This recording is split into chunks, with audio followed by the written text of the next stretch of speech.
Okay, this is a re-recording, yeah. Okay, this is my method of how to get rid of hiccups. And this is how it goes. Okay, so you take your right hand and extend your 3 middle fingers. And, okay, we're gonna try that again. So you extend your 3 middle fingers and balance 3 pennies on them in your right hand, of course. And then in your left hand, you grab a pencil and begin writing the alphabet backwards, but also write the letters backwards with your left hand.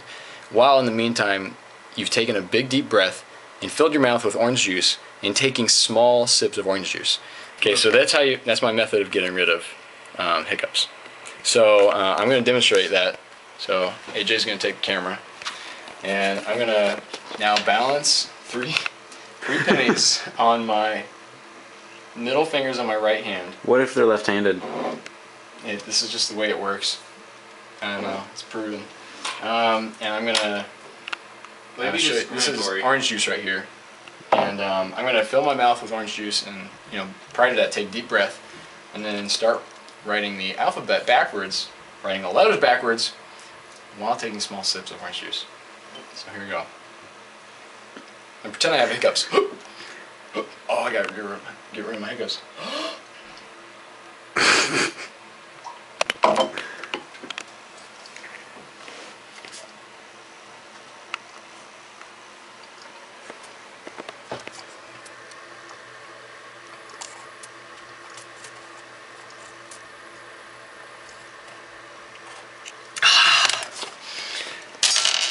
Look at that, no more hiccups. Wow, that was great. Thanks for watching.